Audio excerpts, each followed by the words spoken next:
Welcome, good morning. Welcome to our weekly roundup. Welcome to the Sunday morning weekly roundup for this Canadian immigration. I'm sorry, my name is Kubeir and I am a CICC licensed immigration consultant, with this channel being everything about Canadian immigration news, updates, processes, and whatnot.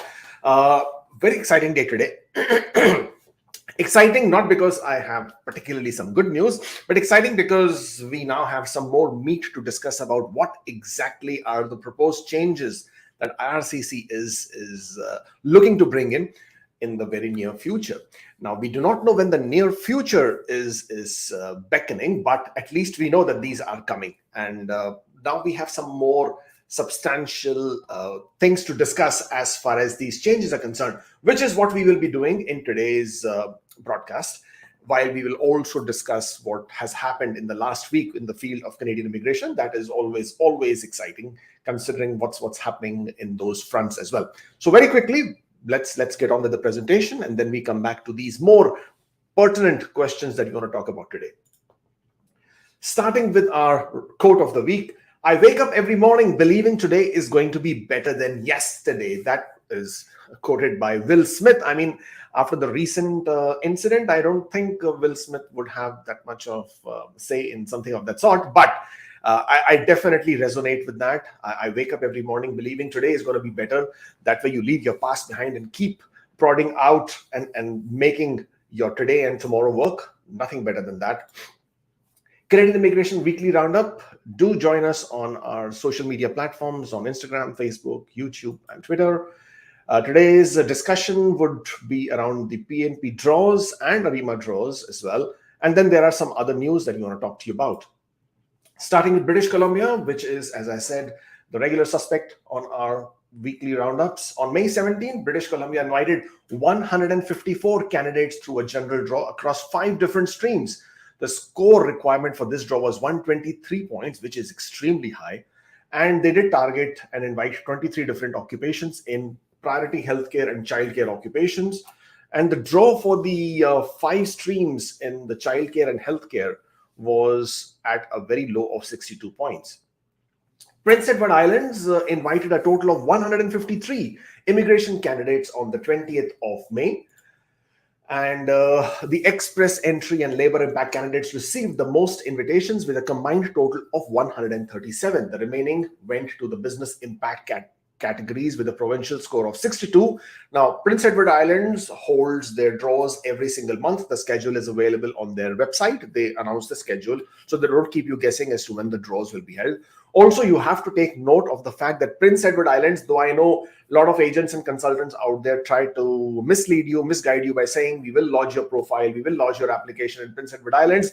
But you, the smart ones who follow this channel, should know that Prince Edward Islands, in most probability, will always invite candidates who are inside the province, who have some connection to the province. So please do not fall for that scam. If you are being sold a business, if you're going to be sold an immigration pathway with only Prince Edward Islands in the forefront or in its core focus, then you probably will not succeed there, because, as I said, the priority for Prince Edward Islands is always to concentrate on people inside the province. ARIMA draw with Quebec also was conducted on the 5th of May. 30 invitations were issued to candidates who had a job offer outside the Montreal region. In other news, I have quite a few there. Processing standards are going to return to normal. That is what we discussed last week as well. Sean Fraser has appeared before the Parliamentary Committee of Citizenship and Immigration and mentioned that they are looking to bring the processing standards by the end of this calendar year to the normal, so which basically means express entry can expect 6 months processing time, but that would be towards the end of the year. And what they are looking at is probably the applicants which will be submitted starting from July onwards. I mean, there are already applications which were processed in time, or rather 6 to 8 months time. That is already the processing time we are looking at for applications that are being submitted towards the end of 2021 and obviously this year as well. They are looking at a processing timing of 6 to 8 months already. However, as we move forward, you can look at, or rather you can expect the processing times, especially within programs like systems like Express Entry, to return back to the processing standards of 6 months. So for people who are freaked out about the 23 months that they've been looking at, you should take some more, you can have a bit more faith in the process, and hopefully this will come back to the normal standard times. Now, New Brunswick Express entry stream update. Now, effective 20th of May, which was day before yesterday, Opportunities New Brunswick has temporarily paused the New Brunswick Express entry stream, which basically means they will no longer accept or process applications under the New Brunswick Express entry stream. This actually is not good news because it comes as a big hit to people who were planning to apply under the New Brunswick Express entry stream. So they will no longer be issuing any letter of intent or invitation to apply, and applications that will be submitted after the 20th of May or which haven't been submitted until the 20th of May, those will not be processed, or rather they will not be finalized until further notice. There are a lot of candidates who do depend on New Brunswick for different streams, but this one is particularly under the Express entry stream. So all programs linked with the Express entry stream in New Brunswick from the PNP program will now have been put on hold. And this is probably because they have a surge of applications in the stream. I mean, what did you expect, right? I mean, they've been quite active. They have been inviting a lot of people. They've been doing a lot of these information sessions and virtual sessions as well. And they have sent out a lot of invitations. So now they have a surge in applications, which was expected. And now that has resulted in a pause. Express entry proof of funds. Now, again, just reiterating, June 8th would be the date from when the new proof of funds will become effective. So please, if you haven't made the changes in your Express entry profile to update your proof of funds to the new amount, then please do so. Otherwise, your profiles will be rendered as ineligible come that date. Very good news for people who are looking to come to Canada as international students. Quebec especially has decided to cut the tuition fees for foreign students. What that means is Quebec is planning to cut the tuition fees for eligible international students from $20,000 right down to nearly $3,000 Canadian dollars per year. And it would then become almost same as the domestic students. This is incredible.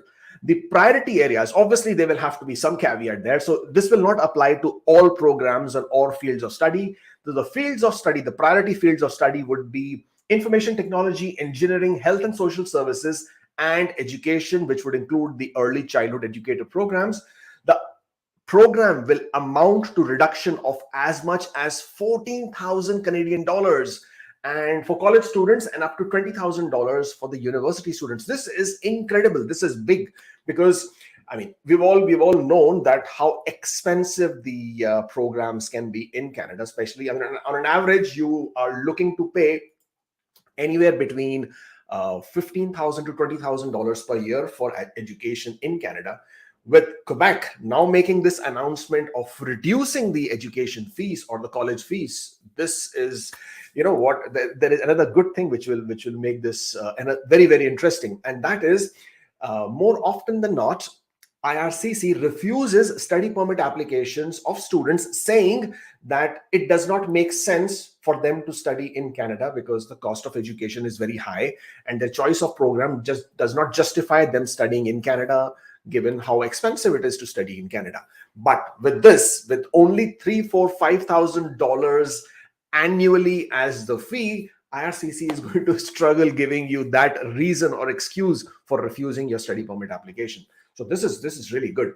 But the only thing is this will come into effect from September 2023 intake, which is the next year's fall intake. So people who are preparing for their education in Canada, they're looking at the Jan intake because that will be the next intake. But going forward to the fall intake of 2023. So September 2023 onwards, you can expect to see the education costs going down for the international students who are choosing to study in Quebec.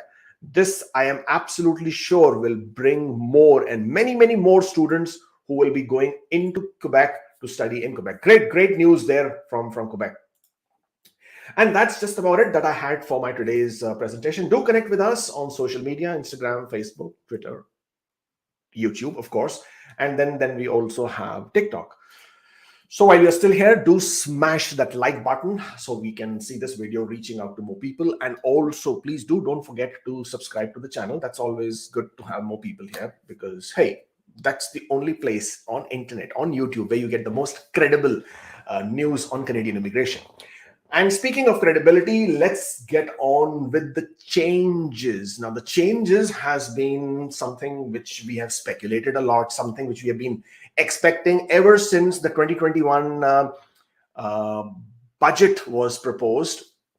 And at that point of time, Marco Mendicino, or rather actually earlier, had come out and rather in the proposed budget had come out and said that they wanted to make changes to the express entry system so that the minister could have the authority to select people based on the labor market priorities. Now, that had already started this speculation, and we were all thinking as and when this would be proposed. And then came the new NOC 2021, the new tier system in the NOC, which has already been implemented as far as ESDC, Employment Social Development of Canada, is concerned. But immigration has not yet adopted it. We do expect that these changes will also come into play.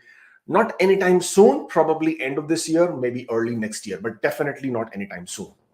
However, now with this year's proposed budget also indicated that immigration minister should be given more authority in order to choose the profiles that they wish to invite within immigration and express entry system.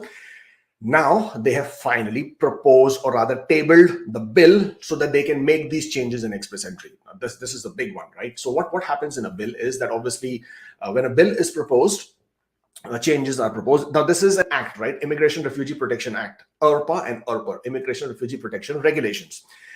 Immigration cannot make these substantial changes because it has been directed in the law itself. Now, in order to make changes, they have to first change the law. So the amendment is now being made to change the law so that then they can make the changes in the express entry system. To make the changes in the law, it's not somebody's discretion. It has to be passed by both houses in the government, in the parliament. And it starts with tabling a bill. In this case, Bill C-19 has been tabled. The first reading happened on the 28th of April. After that, there will be second reading. Let me just quickly take you through this so that we know what we are talking about. And this is a legislative process, okay? So notice and placement of the order paper, introduction and the first reading will happen. That's how the bill is proposed, that this is the bill that they want to make and this is the reason why they're trying to do it. Second reading and referral to a committee. So once the bill has been read for the second time, it can be referred to a committee which would then study the changes, study what the consequences could be, or both sides, or rather the opposition, the ministers in the opposition can also ask questions and try and figure out what kind of consequences it can have to their constituents. After that, it is a consideration in the committee, the report stage, where the parliamentary committees will make the report and suggest, or rather accept or not accept, kind of a stage. The third reading, and this is where the adoption will happen. They will basically vote to say, okay, how many members of the parliament will accept, not accept, kind of a thing. Once it is then accepted and the consideration and it is passed by the Senate, it then basically gets the royal assent. Don't forget, we are still we still need the royal assent from the Governor General, who is the direct representative of the Queen in Canada. And after the royal assent is when this whole bill will come into force. That is when it can come into effect. And from there on, then IRCC can go ahead and make the kind of changes they want to make. This is basically how a journey of a bill will basically happen. So right now, the first, let's go here. And this is the Bill C-19. The first reading has happened on the 28th of April. So all those people who are already aware of the Bill C-19, who are freaking out that this might happen from effective July, it will not happen in July for sure. And the reason for that is because it's only the first reading now. The second reading has to happen, and then the proposals and the changes and the amendments have to be made, and then it has to be tabled in the parliament, and then the voting will happen. Then once it is passed in the both houses, then it has to go for the royal assent, and that is when it will come into effect. So July is 100% not happening. So just relax now. Let's go into what it talks about. In the amendments of the Act, and these are the main paragraphs, right? 10.31H to 10.31J. And these are basically talking about creation of categories, okay? And when they talk about creating of groups and categories, the establishment of categories for the purpose of the ranking and the criteria for eligibility to be a member of a category. So what basically in a nutshell, IRCC is suggesting that within the express entry system, you already have three programs. You have the Federal Skilled Worker Program, you have Canadian Experience Class, and then you have FSTC, which is Federal Skilled Trade category.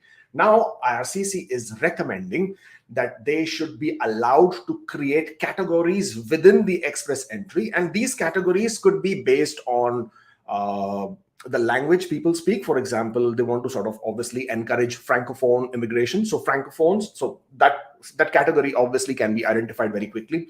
And then also occupational based categories and education based categories. Now with this, they would then be able to pick and choose different permutation and combinations of profiles that they feel would contribute better to the Canadian economy, to the Canadian society at that point of time. And this also then brings, in their opinion, balance as to who comes to Canada and when.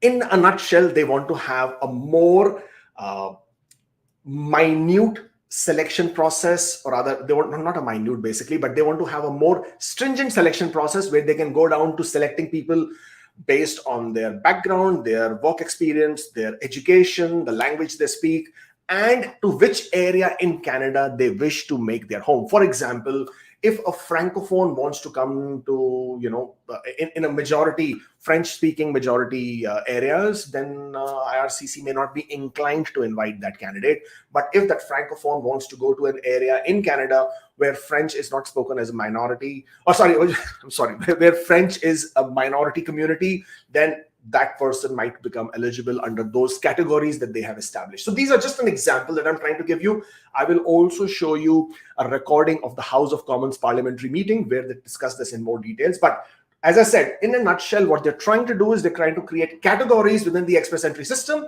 so that they have a better control on who they invite and based on which factors they invite, which could be based on their education, work experience, language skills, where in Canada they are looking to move to. All this will play a big role, but this is not coming in July for sure. So you can have a bit of peace there and not freak out. It will take some time. Now that we understand in a nutshell what we are talking about, let me take you to we've done the legislative process. So this is basically the Director General of Policies of Express Entry, and he appeared in front of the House of Commons again with their Committee of Immigration and Citizenship, and there he was asked a lot of questions. He was asked what this proposal and amendments are all about. So let's hear it from him directly, and then you will be able to identify what exactly is going to go on with them. All right, so let me take this here and start this. Proposed amendments being sought through Section 23, Division 23 of the Budget Implementation Act will build upon Express Entry's existing flexibilities and support Canada's economic recovery and future growth by permitting the department to more easily select candidates that meet a range of economic needs and priorities. More specifically, the amendments authorize the Minister of Citizenship and Immigration to invite foreign nationals to apply for permanent residence through Express Entry on a new basis. The eligibility to be members of a category that would support an economic goal identified by the Minister. Eligibility requirements to be a member of a category would be established by the Minister and could be based on factors such as work experience, educational background, or language skills. For example, if there was a desire to leverage immigration to support the growth of Canada's tech sector, a category of Express Entry candidates would be created based on criteria such as their possession of work experience in their sector occupation and or the possession of a related educational credential. Invitations could then be issued to the top-ranked candidates in that category. The Minister would establish the category through ministerial instructions and post details, including the eligibility criteria, on the departmental website.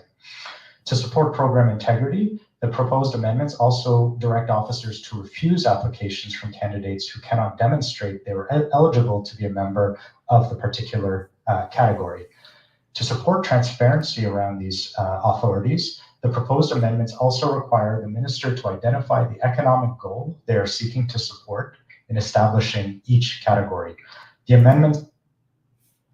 Okay, so that was the basic amendments. Now let's just jump on to some more interesting parts. Just give me one moment till I take you there.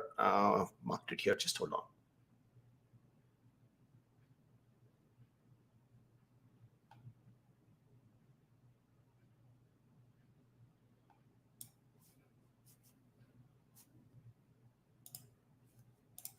Back to 2017. So I just want to put that on the record here.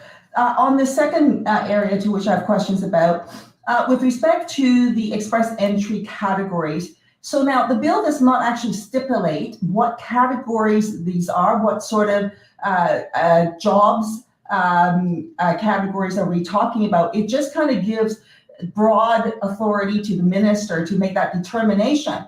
So within the bill, it does not provide for parliamentary oversight as to what these groups will be, and there's no process to whether or not these groups will be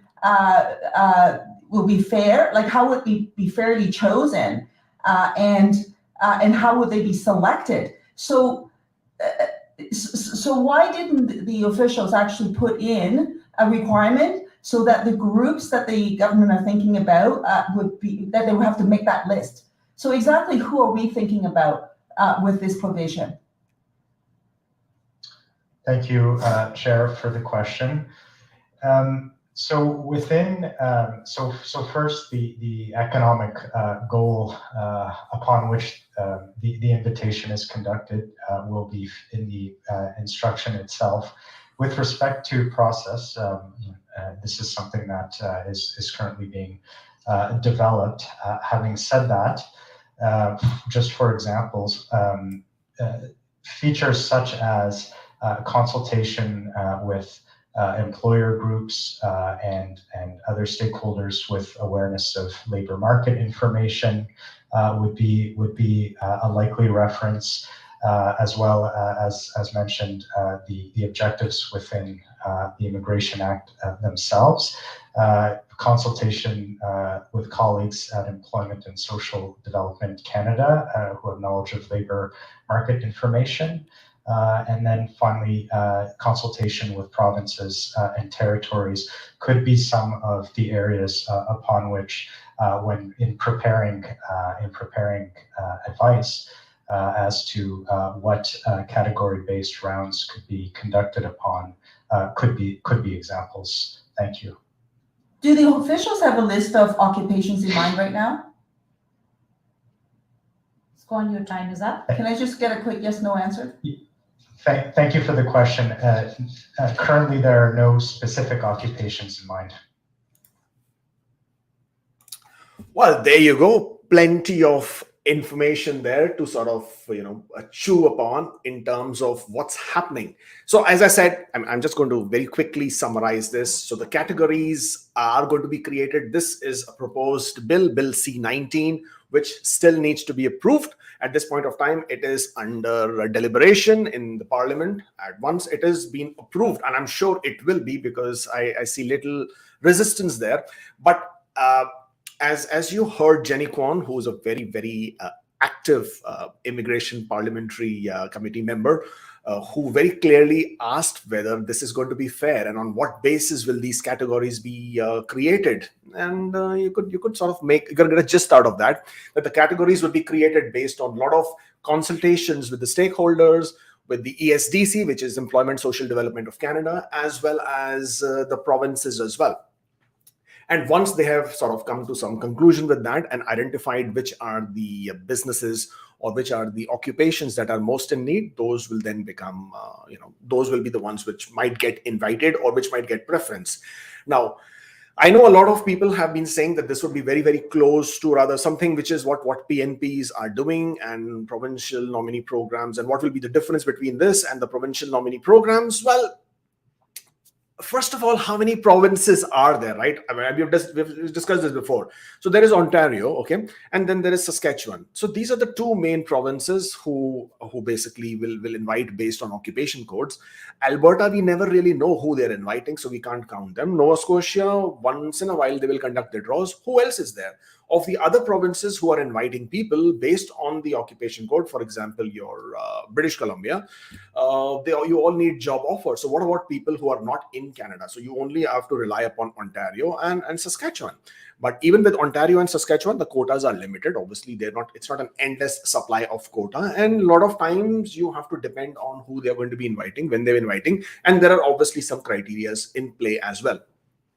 So to an extent, this could be quite similar to what the provincial nominee programs are, but I'm sure the PNPs are not going to be happy about it, because that is the only reason why people choose to go to a province, because they will have a better chance of being invited. If federal starts doing the same thing what provinces are doing, then people might not be willing to go to a specific province that the otherwise province has an advantage over. So this is again some things which we will need to be sort of hold and wait and understand as and when this happens. But this will continue to give you much more exciting lookout whenever these things do come into effect. But at this point of time, these will not be coming into effect anytime soon. It will take time. You are looking at probably end of this year, maybe early next year. That is when this would actually start coming into effect. Something very, very close to when the new NOC 2021 will also be implemented. Now, for people who want to know this more in detail, I have posted the links in the description box. So you have the links for your parliamentary motion as well as the detailed reading of the Bill C-19, which you can take a read and take a look by yourself. Another thing with this kind of a program is that I know there are a lot of people who are quite anxious as to what kind of occupations will be selected. Will they go through? Will they not?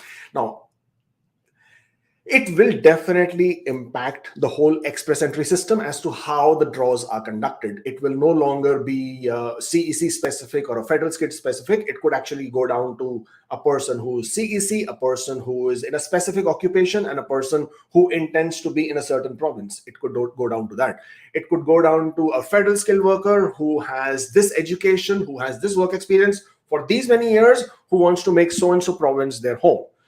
Those could be the categorization. But that would also, as much as the benefit of being the top scorer in the express entry pool might simply vanish away, because you have work experience in a field that IRCC at this point of time is not considering. So even if you have high CRS score, you might be standing on the shore waiting for your turn to come. But at the same time, people who have a lower CRS score, but whose profile is more conducive to what IRCC considers as beneficial for Canadian economy and society, those people would find themselves right ahead and being considered.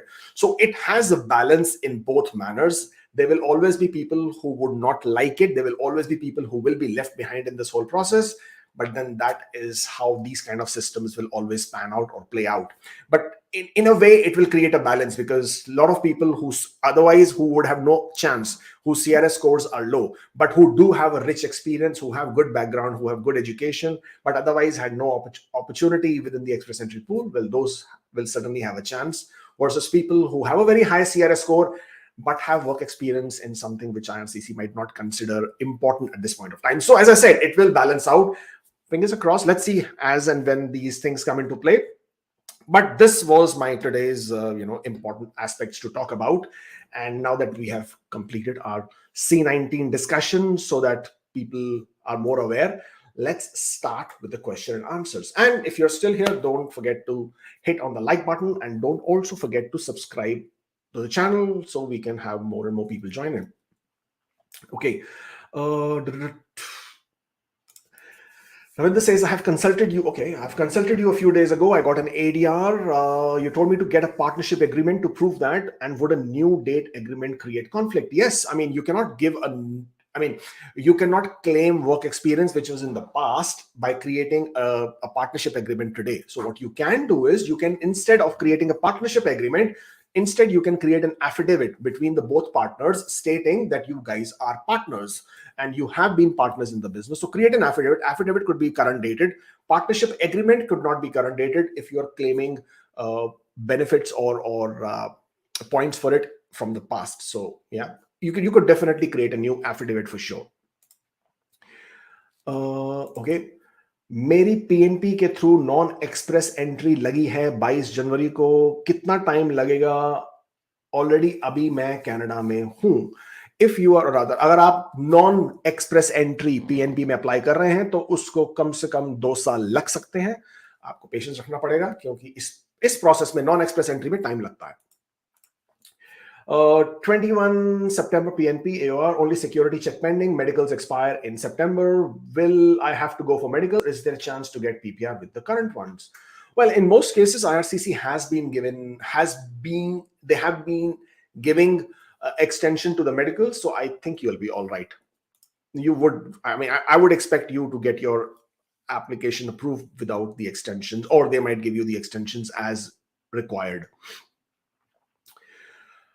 No response on reconsideration of visit visa applied within 30 days. What can be done? No response on I'm absolutely not sure what you are asking. So I'm assuming what you're asking is that you applied for a visit visa, it was refused, you requested IRCC to reconsider the decision, and they haven't responded. What can be done? Well, nothing can be done about it. You could simply wait to hear back. You could reapply if you have significant changes in circumstances, or if your decision of refusal was within the last 60 days, you could file for a judicial review using a Canadian immigration lawyer.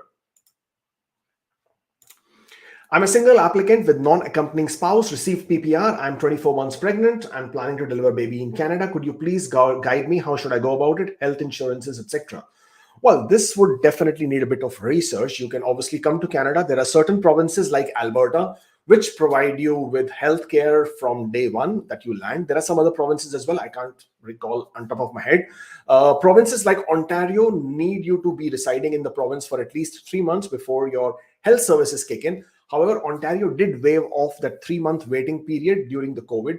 I haven't heard them bringing the 3-month requirement, the 3-month requirement back, but you can always contact OHIP and check with them. You obviously need to have some support when you will come to Canada. So I hope you have friends or relatives who could basically help you through this period of time. Your spouse, your spouse could also apply for a visit visa. The spouse could very clearly state that he is accompanying you so that he can be with you during your pregnancy, and after that, the spouse will return back. That is also a possibility. You could do that. In addition to that, I don't know what else I could tell you. Most health insurances, if you're trying to buy a private insurance, they will not cover an ongoing pregnancy because it's a loss for them. And if you're trying to pay for it yourself, trust me, it can get very, very expensive. So if you're a federal skilled worker, or if you're a CEC and you have a choice of moving anywhere in Canada, then obviously research and find a province which will cover your healthcare costs from day one. And in the beginning, at least make that province your home. So at least your healthcare is taken care of. So that should probably be the first way to go about it. When do you think the express entry changes will be implemented? Well, I think towards the end of, I don't even think towards the end of the year. It's too soon to sort of make those changes by the end of the year. I'm assuming sometimes early next year is when all these changes would come into play. Okay. Query regarding goods to follow. There is no query, so I'm not sure what that query was. Vipin Chandra says, sir, happy Eid Mubarak. Sorry to wish you late. May Allah and only by Allah grace, Allah land us in Canada and make easy. Well, thank you for the wishes, and I hope by grace of Almighty and whatever you wish to call the Almighty, I hope He, or in some cases she, that's how gender preferences go, but I hope the Almighty makes it easy for all of us, for you, for me, for everybody who is trying to go on any journey anywhere in the world. Rajdi says, मेरे PNP से C grade job में approval है कि file लगी है, कब तक PR आएगा? I think I just responded to that. If it's a non-express entry, it can take up to 2 years for processing. Can a person who gets a Canadian PR change personal name upon arrival in Canada? Will it affect the PR in any way? Asking this because this is a possibility. Once you become a permanent resident, you are absolutely free to come here and change your name. There is no problem. There is a process to be followed. Of course, depending on the province you are in, you will have to file for a change of name. You will have to change your PR card. You will have to change your passport. And all these changes can take time. They can be quite cumbersome. But yes, it's absolutely possible. There is no problem there at all. If a spouse is already in Canada under study visa, what should the primary applicant update in express entry? Will your spouse travel with you to Canada? Again, I am not sure what you're trying to ask me. If a spouse is already in Canada, what should primary applicant update in express entry? I mean, again, I do not know who is the primary applicant. I do not know whose profile is being created. So will the spouse travel with you to Canada or not? That is entirely up to you. I mean, the question in express entry is never about travel. The question in express entry is about the spouse accompanying you in your application. That is what they're asking you. Okay, so is your spouse going to be part of your application? Because if the spouse is part of your application, your scores are calculated as per you being married and spouse accompanying. If you show spouse if you show yourself as married but spouse not accompanying you, then your points are calculated as per a single applicant. So the choice is yours depending on what your profile looks like. Query regarding goods to follow. An inland applicant, after getting PR, can he submit goods to follow form? If yes, how? And is there any tag time to submit? If you're an inland candidate and if you have goods to follow, well, you can go to the CBSA office and you can request them. You can go to the airport CBSA. You can let them know you're an inland applicant and you can provide to them the list of belongings that you wish to bring in next time when you come. If you do actually travel out of Canada and then return back and then try to get the goods to follow, then it is entirely on the discretion of CBSA whether they will accept that as goods to follow or not. So my recommendation is always take a trip down to the CBSA office and then have them validate your goods to follow. Saskatchewan website shows processing time 43 weeks. Isn't that too long? Yes, it's very, very long. But then Saskatchewan processing times have always been long. They have always varied between 30 to 40 weeks anyways. At this point of time, they're 43 weeks. So yeah, I mean, it is definitely too long. But that's how they have always been. Can you please provide some light on what changes will there be? I think we did a detailed segment on that already. Okay. Passport renewal extended to 22nd June. Passport stamping request asked on 8th April. Informed IRCC now through web form. Will they extend timeline? Delay from my end won't lead to PR cancellation. If you have informed IRCC that you have a reason, or rather there is a reasonable situation which basically requires you to submit your passport late and you already informed IRCC, you should be fine. There should not be an issue about it. What about the applications of 2019 waiting PR approval? Why there is so much delay? AOR is December 2019. Still no update after AOR. My recommendation to you would be to apply for the GCMS notes. Rather, most applications of 2018, 2019 have already been cleared. If you are still waiting for an update there, then I would say, or rather recommend, apply for GCMS notes so you can understand what could be the possible reasons which is holding your application back. I have 3 years of work experience as an office supervisor. After the proposed changes are implemented, will they select HR recruiters from the pool? Will I be selected? I don't know. And you heard from the gentleman on the segment that we played earlier, when he was asked if they have any occupations in demand list already, and he very categorically answered that as no. So at this point of time, there are no categories or no lists that are available. We would come to know about it only once the whole process has been implemented. Is it good to enter the express entry and also apply for visit visa? I mean, that's absolutely fine. I don't see any issues there at all. Proof of fund changes is applicable to only people who have not yet received ITA, correct? No, not correct. It is applicable to everybody who has not yet submitted their PR applications, because at the time you submit your PR applications, you need to provide proof of funds as per the applicable amount on that particular day.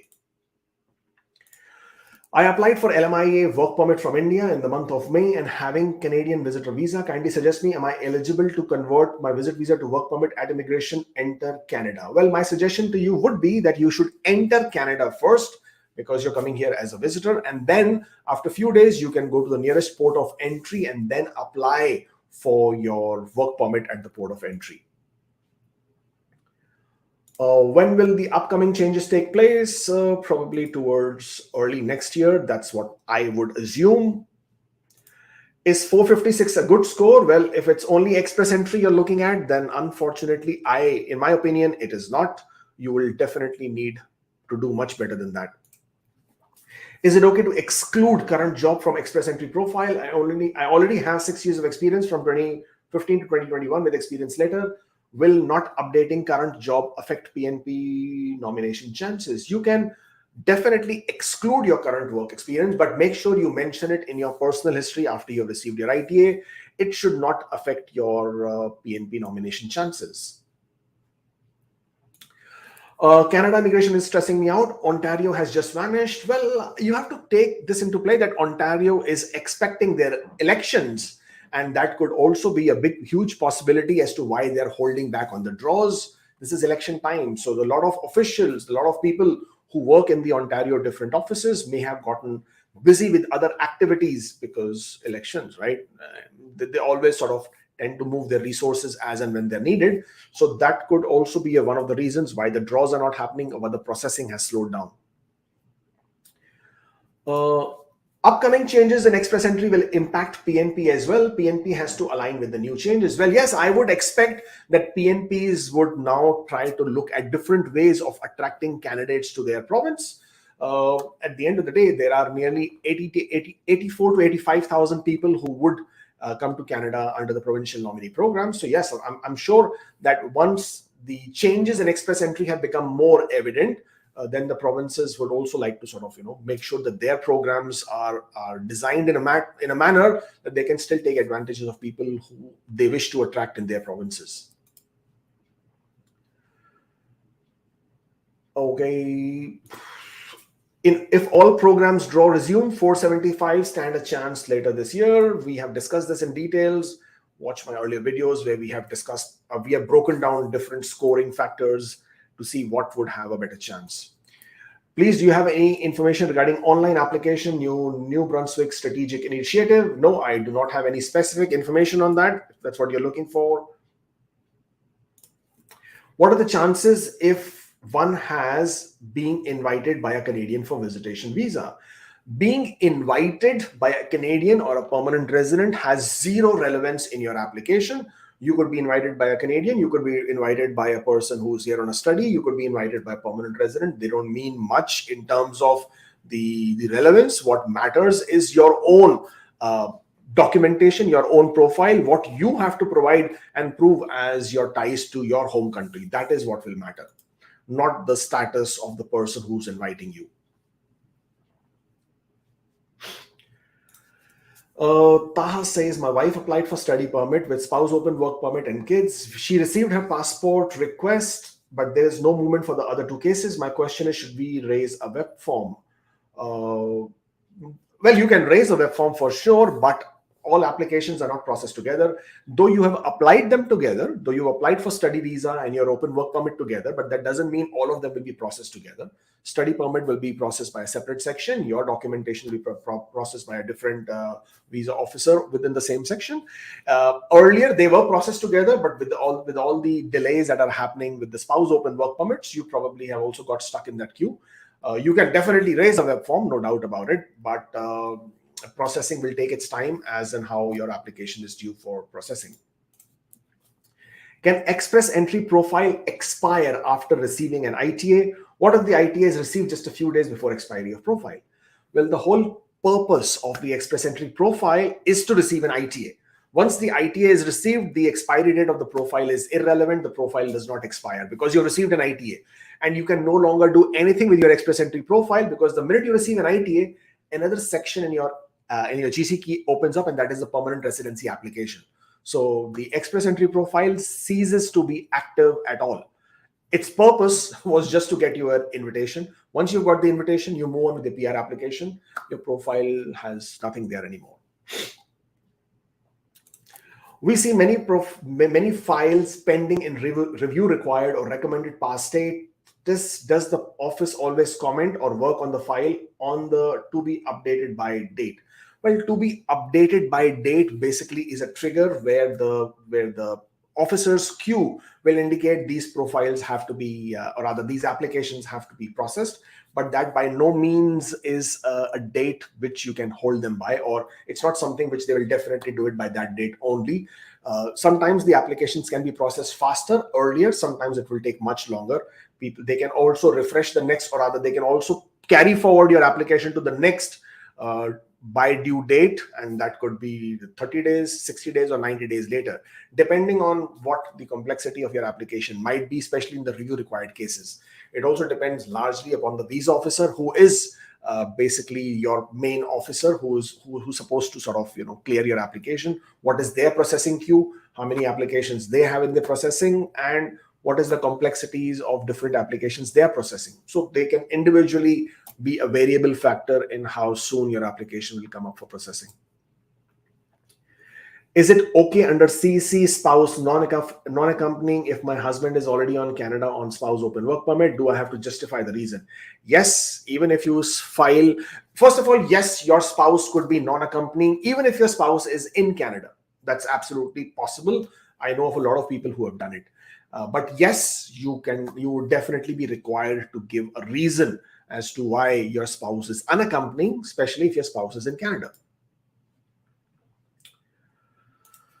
I have raised a web form to add a newborn with all the documents asked. However, no response from 60 days nor dependent added. Please advise. Well, you can raise another web form and request them for a status update. You can also call IRCC and check what's happening. You can also email the respective visa office if you have the email address available. What you are going through is something which is being very commonly noticed by a lot of people because there is such severe queues with the web forms that people who are providing, or rather who have a very, very genuine and urgent case to be looked into, those web forms are just lagging into the queue and takes more time for them to be accessed. But at this point of time, I think all you can do is probably request them to take a look, raise another web form, though I know it's contradictory to what I've been saying in terms of not raising too many web forms. But since you've already been waiting for 60 days, it might make sense. Also, you can try calling IRCC and checking if they have received the documents and if they're taking action on it. And at the same time, also do email the visa office that you are aware of, if you're aware of the visa office at all. I received the additional document request, asked to submit experience certificates, and I updated employment data for closed work permit application. Is there chance of approval? Well, if you have provided the documents that you were required to provide, and if everything over there has been validated, then yes, I mean, I would assume that you would have a chance of an approval there. I don't see why not. Okay. Shukrant, thank you for the super chat. I missed out on 15 points for 2 years by C Education by spending less than 8 months physically inside Canada due to COVID personal issues. Well, it's quite a possibility because IRCC has very categorically stated if you are not inside Canada, then your education would be treated as distance learning, and therefore you get no points for education, Canadian education, if you are outside Canada. What do you think about New Brunswick EE stream on hold? They did receive recent ICT sessions to send LOI. Well, they have decided they want to put it on hold because they have too many applications. They may have done a session, ICT session, to send LOIs. They don't do ICT sessions to send LOIs. While they're doing their ICT sessions, they may choose certain profiles and then send them LOIs. But at the end of the day, it always remains their discretion. Just because they did a session does not mean they have to send out a letter of intents. So yeah, but this is unfortunate, but they have to also watch their processing queues and timelines as well as their annual quota as well. We have our delivery of baby post ITA. How can we update IRCC? Do we need to show updated proof of funds and passport details of baby? If your baby is born after ITA, within your application itself, you can update your baby's details. If you're going to be updating your baby's details, you will automatically also be updating your proof of funds. there is no requirement to update IRCC because your details of your baby will already be part of your application itself. So there is nothing to inform or update IRCC because your baby is already included in your application. What is the best province for middle class students for education and surviving? Well, all provinces are good for all kinds of student. The first criteria obviously is that you should have sufficient funds to manage your education, cost of education and living expenses.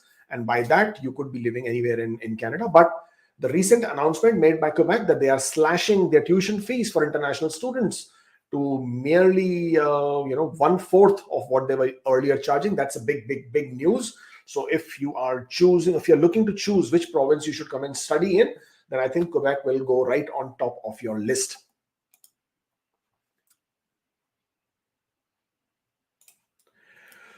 I have seen your refined analysis on Bill C-19 approach towards Parliament. My question is, what would be the chances of restart the FSW draws and when it would be? Well, I'm not sure why you're connecting those two. The express entry draws will resume by early July. That statement has already been made. Nothing is changing with that. These changes in the express entry system that are being proposed by Bill C-19 would only come into effect once they are approved and have received the royal assent, which I assume would be towards the end of the year or early next year, more towards the early next year than towards this year. My occupation is listed under 2 NOC codes and even the duties are almost same. Which one should I choose? Well, you should choose based on 2 factors. First of all, go through the lead statement. The lead statement for both is different. It cannot be same. You should check the activities that the lead statement is talking about. You should check the activities that the job duties are talking about. And you choose whichever NOC in which you basically match better. So between the 2, there will always be one NOC which you basically match better with. It can't be that you match both 100% the same. So wherever you match better, you choose that NOC. Is it possible they might select French-speaking candidates within the express entry system following the changes? That is absolutely possible. That has been indicated. But again, we have to wait and see what would be the categories that they would identify and how they would go about choosing. At this point of time, to say which kind of categories would there be and who they would choose and who they would not choose, that's futile because that's all entirely speculation. Nobody knows that. And we'll only have to wait and watch when they do initiate these changes. My primary office is Montreal, secondary is Ottawa. It has been a month after submitting ADRs.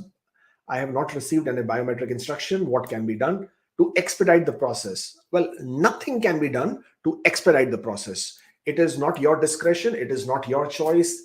You cannot take any action to expedite the process. Your application will basically move to the next stage or will get processed as and when it is due for processing at that stage. Ashwin, thank you for the super sticker. Appreciate it. Is it okay to apply under CEC? Oh, we just did this. Country of residence in Sri Lanka. I will be in India for the next 9 months. Can I just send my passport to the Chennai via VFS if I get PPR? Should I get permission approval by raising a web form? Well, if your application type is a temporary residence, means you're applying for a visit visa, study visa, work visa, then you can send to any visa office. It doesn't matter wherever you are living. If you're applying for, if it's a passport request for a PR application, then my recommendation is to always raise a web form and request IRCC to allow you to send your passport to a different visa office. And then you should have no issues with that either.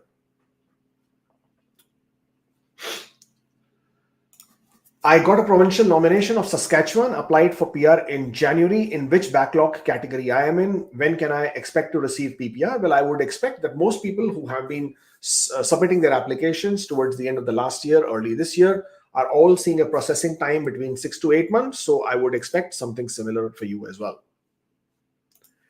Is there going to be a TR to PR coming this year? Well, I have done quite a few videos on that. I don't think there is any TR to PR coming this year or next year at all. TR to PR was a once in a lifetime kind of a thing.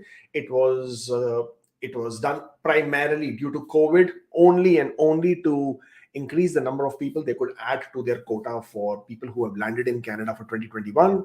They had a specific intention, specific incentive, specific motive to do that. At this point of time, there is no other motive or incentive for them to do a program like TR to PR. So I know there are a lot of people who have been making these videos saying TR to PR is coming back. But in my opinion, I see absolutely no reason that IRCC will come back with a tier to tier program. There is no incentive. There is nothing there at all. Shiraz says, I got my PPR 4 days back. Many thanks for guidance, wisdom, tips. Well, congratulations. That is incredible. I wish you all the very best. And I'm glad we could be of some contribution in your journey. I have an email from Delhi Immigration that passport request has been sent in March, but I have not received any email from them. What to do? Well, you can send them an email again and say that you haven't received any email, and you could request them to send you your passport request in your account itself. And you could also raise a web form for the same effect. Which province territory is good to bring siblings in future? I don't understand what the context of that query is. If you're looking for permanent residence and if you yourself are living in a specific province, then 2 provinces give you good option. One is Saskatchewan, the other is Manitoba. If you're living in this province as a permanent resident, you are able to invite, or rather you're able to give advantage to your siblings for their PR application processes. So it really, really helps them. For Saskatchewan, you can add up to 10 points, 20 points for relatives. For Manitoba, I don't remember the exact points, but you can have a significant advantage for your relatives, especially your siblings if they're applying for permanent residence. Do you think people above 480 in the pool would be cleared before these EE changes come into effect? Thank you in advance. Well, as I said, I don't anticipate these changes coming into effect until early next year. And by that, 480 should definitely get cleared before that. I have started New Brunswick PNP 44 days before. Yesterday, you posted New Brunswick has stopped express entry applications. Would I be processed? Well, I would assume that you would be processed since your application is already in process in the queue. And the reason why they're holding back on the processing is because they want to process what is already in the queue. So by that, I would say, yes, absolutely, you would be fine with your application. Oh, we just did this. What do you think about, we just did this, right? What is the current processing time for SP applied from Bangladesh? My suggestion to you is hop onto the IRCC website, check the processing times from your country of residence or your applicable country, and you'll be able to see the current processing times are. I've applied for visa on Dalhousie University offer. However, now I have received offer from Ottawa. Is it possible to change the university after arriving? Will the university allow total withdrawal and refund fees? Well, in most cases, most of the colleges and universities have an agreement with each other. Once you have come into Canada, immediately to change a university to a different college might be a bit difficult. The college may not allow you to do that. So that is something which you will need to check with your college or university if they would allow you to do that at all. Otherwise, you can always make a new application for study permit if you haven't yet come to Canada. But that would be highly on the discretion on the college from which you already have the admission, if they would allow you to withdraw and then go to a different college. The reason for this was basically to avoid, or rather reduce the misuse that people sort of have, that they will have offer letter from one college, get the admission, come to Canada, and then quickly jump on to the next college. So in order to sort of restrict from that happening, most of the colleges now have an agreement with each other so that they do not allow this transfer immediately on arrival. You would have to study for at least 1 semester before they would let you change to the other college or program. I applied for a visitor visa to visit my family in 2021, and I went in backlog, and they said I should reapply. I did get message that they received in March. I am not sure what the query is, but if you made an application before the September 7th, 2021 for a visit visa, then you should reapply. Otherwise, you may not hear back on your application for a very long time. Okay.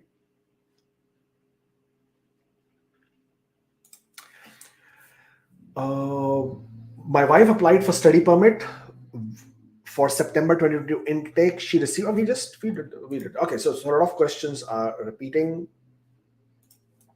I'm a paper-based applicant. I have been on this process for over 4 years. Wow. Okay, hats off to your patience. Well, first of all, order the GCMS note so you can understand where your application is stuck. Number two, you may want to discuss your application with an immigration lawyer and check if you can choose writ of mandamus as an option so that you can force IRCC to make a decision, because 4 years is a ridiculous amount of time for the processing of the applications. Once FSW starts, will backlog will be processed or new applications will be processed to maintain 6 months processing time?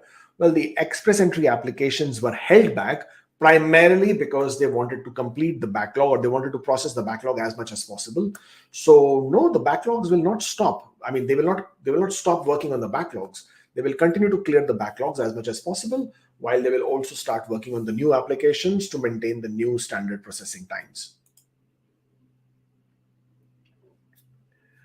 All right, so similar questions coming in here. Since this new system is coming into effect at a year end, what are my chances of getting drawn at 496, lawyer, federal skilled worker? Well, I think 496 is a pretty good score. You should, again, it all depends on how many invitations are issued by IRCC for each draw, but I think this should get through pretty quick, probably within the third or the fourth draw in the worst case scenario, but probably sooner than that for sure.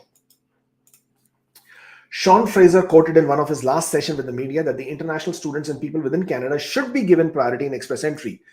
I don't recall reading that kind of a comment that they should be given priority. Well, I'm not sure if you've realized the international students already have a priority by way of additional points. People who are inside Canada, who are working in Canada, they already have a priority by way of additional points in the express entry. So those two categories already have additional points. The mandate letter that the immigration minister has is basically to create more pathways within the express entry system. Now, it's entirely possible with these new changes that are coming through, they may identify a category and say that because they're inside Canada, we might, invite them once more than once kind of a thing, and basically create that as a separate category. That is entirely possible. But at this point of time, to give them priority in express entry system, well, I do not see that happening in the near future. The whole year of 2020 and 2021, that's all that was happening. The only priority was for people who are inside Canada. And that continued to extend for a very long time. Also, people who are inside Canada, who are international students or workers, they also have a huge advantage for applying through most of the PNP programs, because most PNP programs have an avenue or a pathway or a stream for people who are inside Canada. So within the express entry system, I'm not sure what other kind of priority they will give, besides giving, making another category for them and then choosing them. But apart from that, I do not recall seeing any specific statement from Sean Fraser which said exactly what you're saying about giving priority in the express entry system. There is definitely a talk about creating new pathways in the express entry system, but we'll have to wait and see when those are announced and when that happens.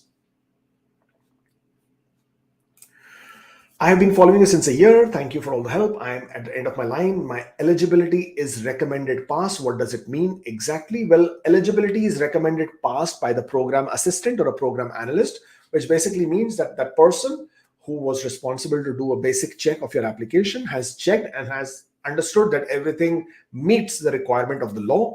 And once it is reviewed by the visa officer who is responsible to make a decision in an application, based on this, because it says recommended pass, this visa officer will now pass your application, and therefore you would very soon see the next stage, which will show eligibility has been passed and not recommended pass. It is now passed because the visa officer has made the decision that this is eligibility pass. From there on, it would be security checks, and hopefully after that you should receive your passport request. So wish you all the best there. Could you shed some light in which Canadian Parliament passes any bill? I'm asking this with reference to C19. Can you shed light on the time in which Canadian? Well, there is no specific time because it can depend a lot on the deliberations that may happen with regards to amendments, regards to proposed changes, regards to how quickly the members of the Senate will approve and accept a bill. But on a normal this thing, you could expect about 6 months easy for a bill to sort of get through the whole process. In some cases, if the bill is contentious or if there are more arguments, then it could take longer. But 6 months is quite a fair expectation for a bill to go through. All right, similar questions coming up. So we will just sort of get on with that. When your visitor visa went into backlog and you reapply, you got a message that they received and going through processing in March. How long? Okay, I'm not really able to understand your question, but if you have reapplied and you have an AOR, if that's what you're saying, you've reapplied, you've received your acknowledgement of receipt and the application is in process, then please follow the processing times applicable to your country, wherever you are right now. And that would give you an indication of how much time it would take from the time you made your new application. That would be an approximate time for the processing of your application. All right, that's just basically it for me, because also most of the questions are just getting repeated. So please, yeah, don't forget to subscribe to the channel. We would like to see those numbers going up. It's always nice to see those numbers going up. Thank you for joining in today. I appreciate it. I wish you all the best, and I shall see you next time. Take care.